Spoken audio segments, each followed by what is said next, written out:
بسم اللہ الرحمن الرحیم. معزز خواتین و حضرات، پاکستان میں بہت قابل انجینئر ہیں، پاکستان میں بہت مخلص لوگ ہیں، پاکستان میں بہت سے دانشور ہیں، لیکن پاکستان کا کوئی مسئلہ حل نہیں ہوتا، اور خاص طور پہ ایسا مسئلہ حل نہیں ہوتا جس کا تعلق عوام سے ہو. ابھی سیلاب آ گیا، سیلاب میں ایک شور مچا کہ کالا باغ ڈیم بننا چاہیے.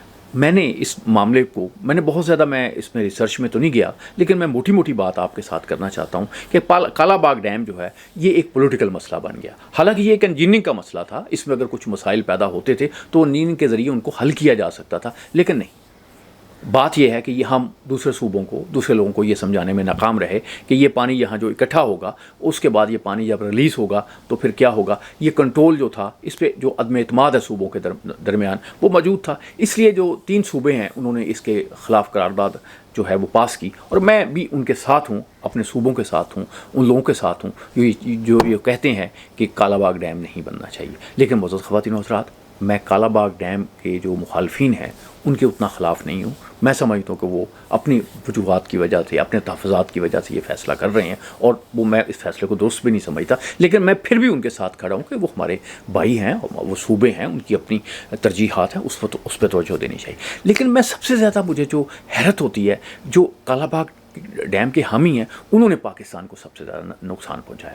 انہوں نے کہا جی کالا باغ ڈیم بننا چاہیے، کالا باغ ڈیم بننا چاہیے. اس کے نتیجے میں ظاہر ہے بہت سی انویسٹمنٹ بھی ہوئی، اسٹڈیز بھی ہوئیں، وہ آپ نے سائٹس بھی ہوئی، یہ ساری چیزیں بھی ہوئیں، اور پھر تیاریاں بھی ہوئیں، اس پہ بھی بہت خرچ ہوا. لیکن اس سے بھی ایک بڑا کام یہ ہوا کہ ان لوگوں نے کئی اشرے جو ہے پاکستان کو اس چکر میں رکھا کہ اور دوسرا پروجیکٹ جو ہے ہم نہیں بنا سکے. اب پچھلے جو چیئرمین واپڈا ان کے متعلق کہا جاتا ہے، کچھ اس سے پہلے کہا جاتا ہے کہ انہوں نے اس بات کو سوچا اور پھر پروجیکٹس بنے. داسو ڈیم بنا، یہ اوپر جو ڈیم بن رہے ہیں ان کا کوئی پروجیکٹس آیا، کچھ اور چیزوں کو سوچا. لیکن اس سے پہلے یہ کالا باغ ڈیم کے جو حامی تھے اور جو بار بار نعرہ لگاتے تھے کہ جی یہ کالا باغ ڈیم بننا چاہیے، در حقیقت انہوں نے ان بہت سے ڈیمز کا راستہ روکا جو پاکستان میں بن سکتے تھے. انڈیا کو آپ برا کہیں، جیسے بھی کہیں، لیکن انڈیا نے ہر ڈیم جو ہے اس پہ جو ہے وہ ایک معاملہ کیا ہوا ہے. انڈیا کے یہ نہیں ہے کہ انڈیا کے ڈیمز پہ بھی پرابلم نہیں ہوا، وہاں بھی ہوا.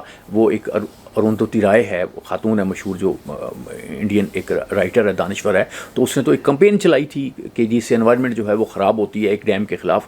تو اسی طرح سے یہ دنیا میں ہوتا ہے، اور لیکن دنیا میں اس مسئلے کو حل کیا جاتا ہے. جو چیزیں حل ہوتی رائے عامہ کو اس کے ساتھ ہموار کیا جاتا ہے. لیکن ہمارے ہاں جو بالکل لگے ہوئے تھے، اب بھی لگے ہوئے ہیں کہ جی کالا باغ ڈیم بنانا چاہیے. کالا باغ ڈیم بالکل نہیں بنانا چاہیے، اور اس وقت تک نہیں بنانا چاہیے جب تک کہ ہمارے وہ صوبوں کے لوگ کہیں کہ جی آپ کالا ڈیم باغ بنائیں، اس کی ہمیں بھی ضرورت ہے، اس کا ہمیں بھی فائدہ ہے، تب آپ کالا باغ ڈیم جو ہے وہ بنائیں. کیونکہ کالا باغ ڈیم ہماری ضرورت ہے، ہماری معاشی ضرورت ہے، لیکن ہمارا جو اتحاد ہے، ہماری جو ایک یکجہتی ہے، یہ اس سے بھی اہم ہے. کم کھانا کھا کے تو آپ زندہ رہ سکتے ہیں، لیکن آپ لڑائی کر کے زندہ نہیں رہ سکتے، جھگڑا کر کے زندہ نہیں رہ سکتے، کیونکہ پھر آپ اپنی زندگی جو ہے وہی خطرے میں ڈال لیتے ہیں. اور جب ملکوں میں لوگ لڑنا شروع ہو جائیں تو پھر ملک خطرے میں پڑ جاتا ہے. تو ظاہر ہے میں کالا باغ ڈیم کی تعمیر کے حق میں نہیں ہوں اس وقت تک جب تک کہ یہ آواز جو ہے یہ ہمارے باقی صوبوں سے نہ اٹھے کہ کالا باغ ڈیم جو ہے وہ بننا چاہیے. اللہ آپ کا حامی و ناصر.